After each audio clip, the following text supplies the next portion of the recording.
What's going on, everybody? Welcome back to the Blitz Angle. My name is Blitzling. I'm here with Dan. We are talking Thursday night football predictions, all the hot stories around the NFL. We're going to get to it all here on the Blitz Angle today. Dan, let's start off with the Buffalo Bills and the Miami Dolphins matchup we got going on. Historically, Josh Allen and Sean McDermott have dominated this matchup. Tua Tagovailoa has more interceptions than touchdowns thrown in this matchup. What are you looking at? What are the keys to this game? Does Miami have any chance? It's gonna be an uphill, battle for the Dolphins, man. They're going up to Buffalo, and I'm looking at their past results. Like you mentioned, Miami hasn't won in Buffalo since 2016. It's been a long time. They got to win up there in New York, so it's gonna be a tough game for them. The Bills got a high-powered offense. Josh Allen playing extremely well right now, and then Tua is struggling, and we don't know what's going on with Mike McDaniel and the coach.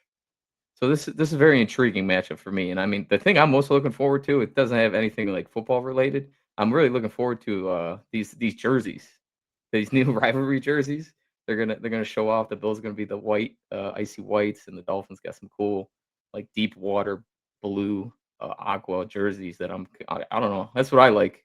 That's what I'm looking forward to That's the on most Thursday. important matchup, the jerseys. That is how big the spread is in this game, and that Yeah. is that is kind of Nope. why we're talking about. I mean, Miami's defense has been abysmal to start the year. One of the bottom Yeah. units in the NFL in DVOA. They're really bad in pass EPA per play. Basically, they're getting eaten alive by any opposing offense. Drake May looked like the second coming of Tom Brady this past weekend. Right, Miami's defense has injuries. They have aging veterans. They have rookies and young players, like, for example, Chop Robinson, Kenneth Grant, who are absolutely not performing up to their standards that the team had when they drafted them. Offensively, though, last week, a little bit of life, dare I say, from Mike McDaniel and crew against the Patriots. Devon A-Chain looks like a really good player. His snap share increased from last week. Tua Tagovailoa had a very pedestrian game, but the numbers look good in the box score, so some people think Tua's back. Tyreek Hill actually looked really good, and his separation numbers are better than it was last season, including his average depth of target. Dan, this Miami Dolphins offense has a lot of name value and talent to it. Mike McDaniel obviously was once credited as an absolute offensive genius ahead of his time. Does this unit have anything in them to pull off the upset this week? If they have anything left, this is the game. I mean, McDaniel's. I think he's just fighting for his job, and we're gonna see if the team rally behind him. I just know in the past, McDermott's like he knows how to defend this offense. He knows where Tua likes to throw. He plays a zone coverage, and Tua struggles with that. And I think McDermott's gonna have another good game plan for Buffalo's defense on Thursday. Yeah, the stat behind the zone coverage thing is Buffalo loves to run zone. Guess where Tua ranks in the NFL in passer rating against zone? 30th. 30th in the NFL against zone coverage this year, and that was after last year where he struggled as well against zone.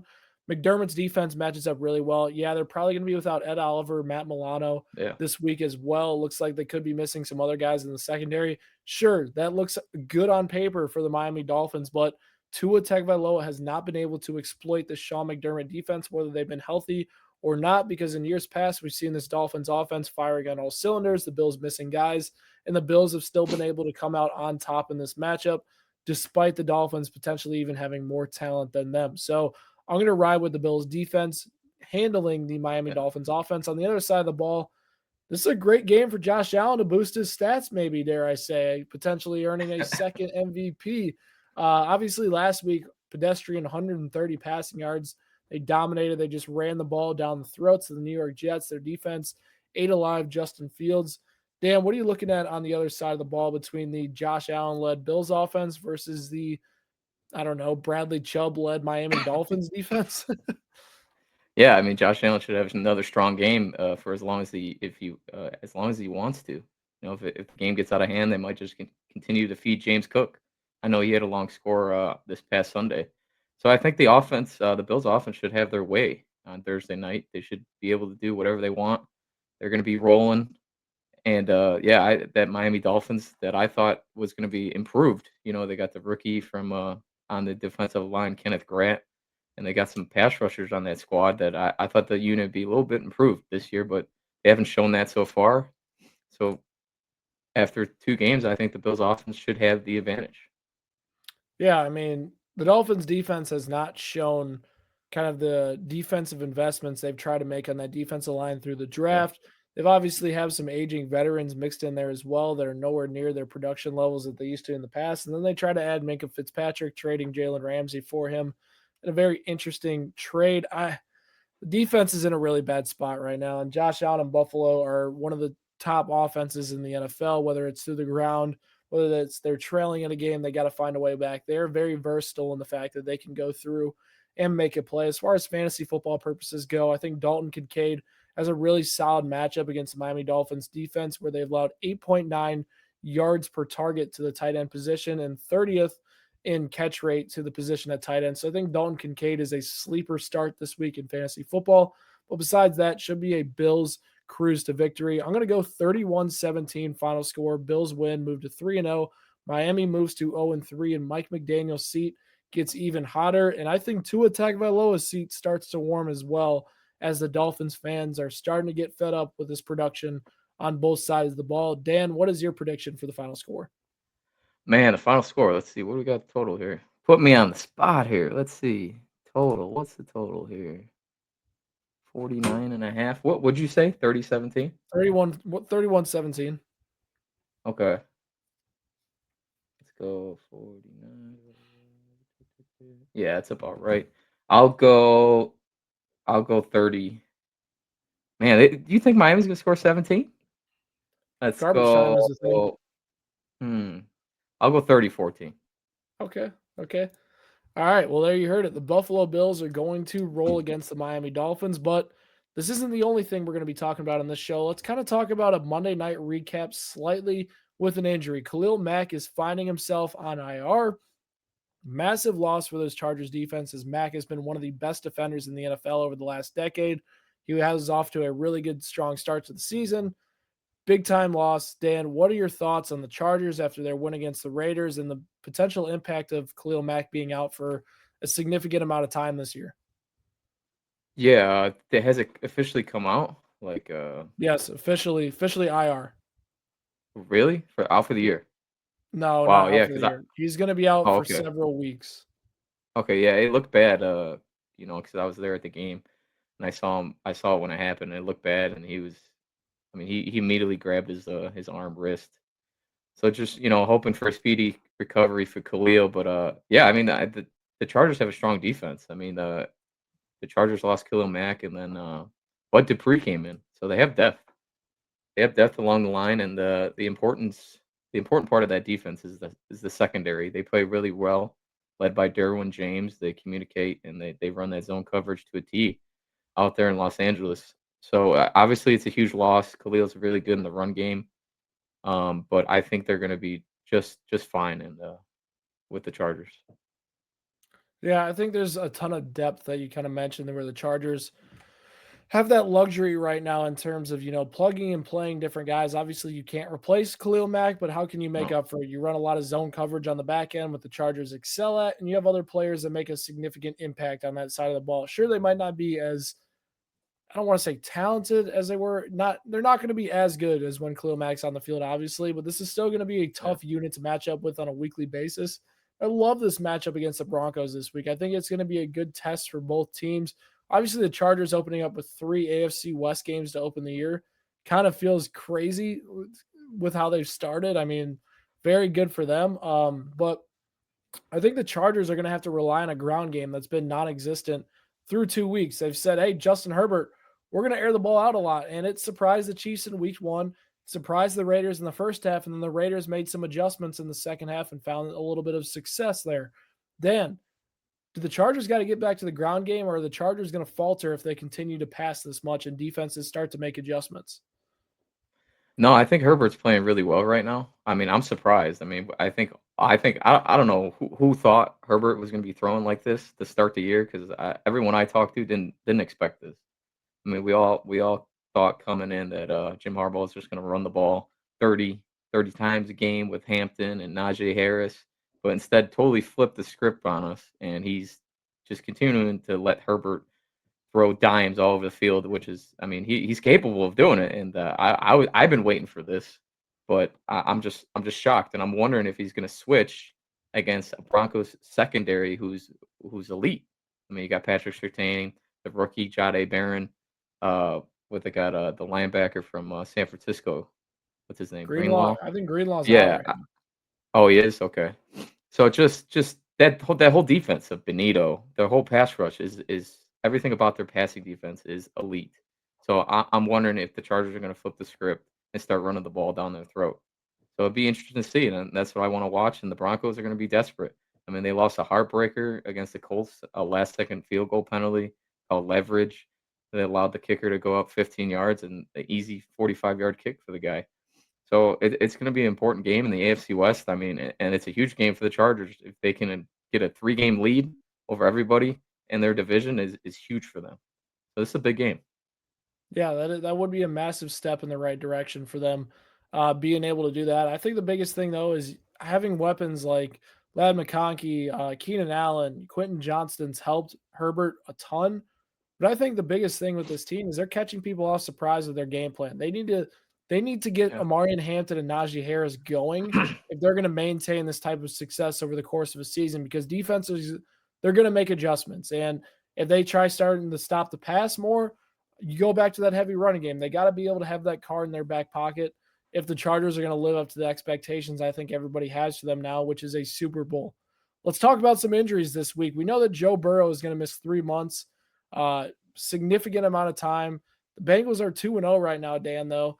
Is there any hope for this team still to make the playoffs and potentially Burrow making a late return this year? Yeah. What's the timetable? I mean, Three first row is three tough, months. man. 3 months. Okay, so you're looking at It's September, like late December. December, January. Yeah. Yeah, I mean, they rely on Burrow so much, man. You pay all the wide receivers. They're an offense first team. It's gonna be tough. It's gonna be tough, especially in a tough division.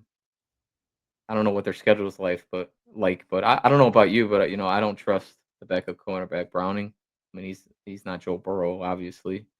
It's gonna be an uphill battle for them. I mean, they got to rely on the running back, Chase Brown, and yeah, man, that's tough, man. It's a brutal loss. It's just a brutal loss for football, man. I know. I mean, I like Joe Burrow. You root for the guy, and I mean, it's just more for as fans watching it. You want these guys healthy, and it's a brutal loss for Cincinnati. And yeah, I don't know, man. I think it's not good for them. And if they fall, I mean, because they don't have a strong defense. They don't have a strong defense. They That's what rely on that happens when you offense to spend carry 80 the team. million at receiver. Yeah, but this is the risk you take. You can't have your quarterback go down. So it's going to be tough for them Yeah, moving I forward. don't I don't really see a world where the Cincinnati Bengals are competing this year. I mean, we watched Browning against the Jaguars. He was basically handing them the game on a silver platter, but the Jaguars kept doing it back. It's going to be a constant cycle of that. They're in a tough division. The Yeah. Browns could potentially clip them at some point. They still have one more game with them. The Steelers and the Ravens are going to be really tough for them without Burrow. I just have a hard time finding this Bengals team that lacks talent on the defensive side of the ball outside of Trey Hendrickson.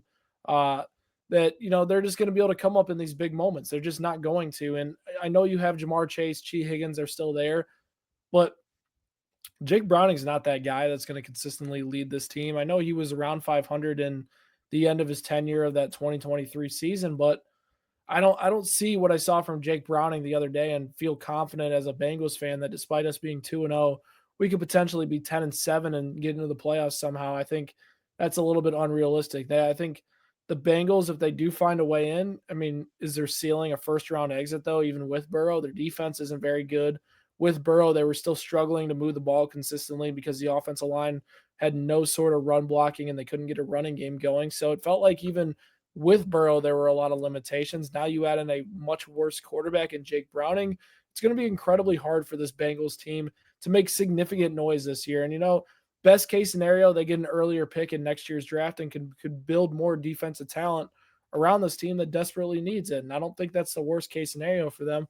I think the worst case scenario is you end up 9-8, you don't get a high pick, and you're kind of stuck in this constant cycle of we don't have enough defensive talent. We're never at the top of the draft to get that defensive talent, but maybe we need a offensive guard. Feels like the Bengals are just in a weird spot and they're stuck because of some of the moves they made in the past at receivers. So very interesting one there. More Eh, quarterback injuries. What were you going to say? sorry, Ryan. Are you concerned like about Joe Burrow? like long term because turf toe, in my opinion, is like one of the worst things an athlete could get. That nobody thinks about it, but I mean that can ruin your career. And I know Joe Burrow doesn't rely on his legs like say Lamar Jackson, Josh Allen because he's more of a pocket passer. Burrow But has are had some you horrible injuries. yeah, yeah, but are you concerned at all with like turf toe specifically? I don't know if I'm like concerned about the. I mean, he's had an ACL, he's had a significant wrist Yeah. injury, and now he's had turf toe. Those are three very big injuries that have Mhm. derailed three of his seasons now. I think the injury concern is more of Yeah. a factor to me than just turf toe affecting his play. I think when Joe Burrow's on the field, he's going to be a top five quarterback. He's going to make really good decisions. He's going to put up good numbers, but the injury concern is real for Joe Burrow, and I think it's safe to say that he's not injury prone, but he's definitely a guy that hasn't been able to stay healthy over the course of his NFL career so far, and it's definitely impacted the Bengals and a lot of their seasons in the past few years. JJ McCarthy and Justin Fields are both expected to miss this week. Dan, what are your thoughts on both these guys? Missing some time this week. Do you think it's a good thing potentially in terms of McCarthy maybe getting a step back? Or Justin Fields even coming off a game with 27 passing yards last week.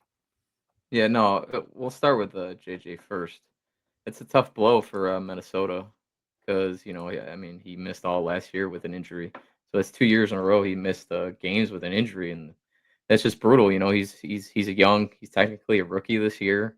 He needs reps. He needs to get going. He needs to play more, and yeah, it's a brutal blow for that offense. The Vikings are going to have to rely on that defense.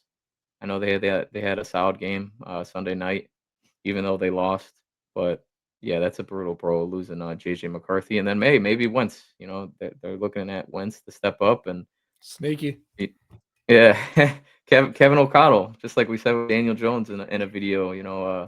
Carson Wentz, he's in the school of Kevin O'Connell of quarterbacks, and maybe he's gonna look improved.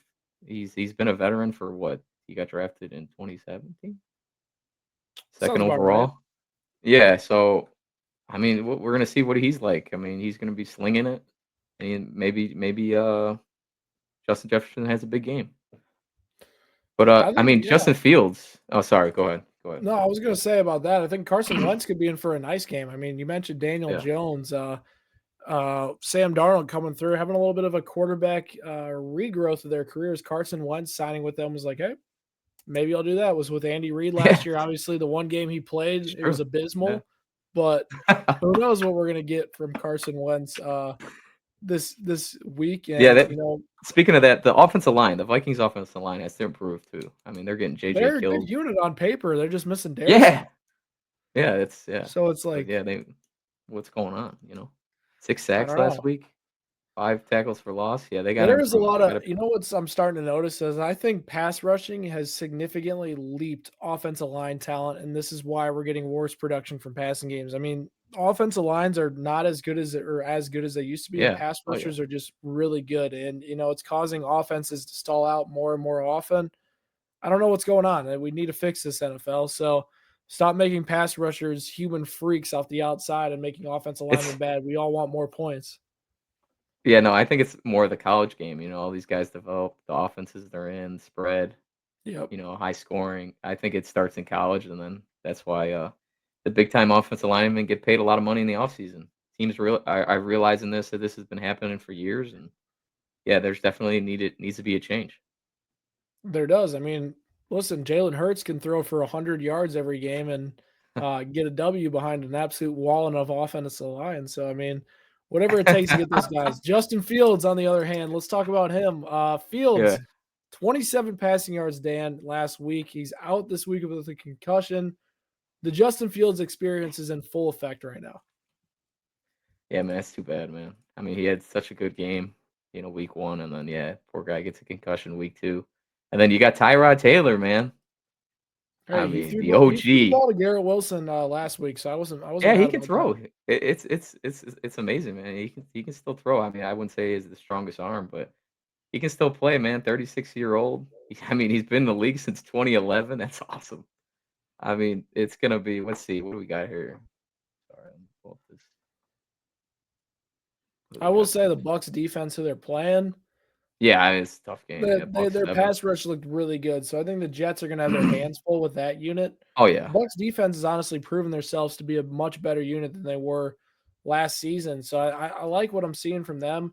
Tyrod Taylor, in terms of him stepping in, I think the best case scenario we can hope for is that the Jets, throw the ball to a fantasy guy and Garrett Wilson. They give the ball to Brees Hall a ton, and hopefully those Yeah, guys I can was gonna s carry them to a potentially big time day offensively. And I think Tyrod Taylor can play within the system enough to yeah, give them a exactly right, chance. man. And Y that's the hope. And the Jets defense is going to have their hands full, slowing down the Bucks. I mean, even the Texans at times struggled against the Bucks offense. So it's going to be an interesting matchup. I don't see much of a scenario where the Jets walk away with a win, though. Yeah, I mean, they could keep it close. I think they could if they rely on the run game. Like, you don't wanna get in a shootout with Tyrod Taylor as your quarterback. The offensive line for the Jets, they drafted, a right tackle that's looked good, and they got the, first round pick last year, Oli Fashu from Penn State. So overall, the offensive line has looked solid for the Jets, and I think if they're able to run the ball and what's impose the run game, impose the physicality, they could keep it close against the Bucks team that they just lost their defensive tackle, right? Cansey? I think I don't so. know how Yeah, he long. was hurt. Yeah, I knew he got hurt last game. I don't know if he returned or not. yeah, he might be done for the season. I mean, I see all this injury news, and it just I mean, yeah, there's the so many injury it's a news huge this week. loss. Yeah, Yeah, I mean, that would be a huge loss for the Buccaneers, man.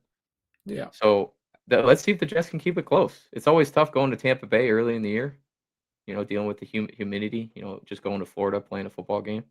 So let's see if the Jets can keep it close. I'll be interested to watch. 100%. Well, listen, really appreciate you guys tuning into this episode of the Blitz Angle. Drop a comment down below what your thoughts are on any of these news that we talked about and who do you think is going to win the Dolphins and Bills matchup. We will catch you guys live post game Thursday night for more content. And in the meantime, hit that subscribe button. And me and Dan will catch you guys next time.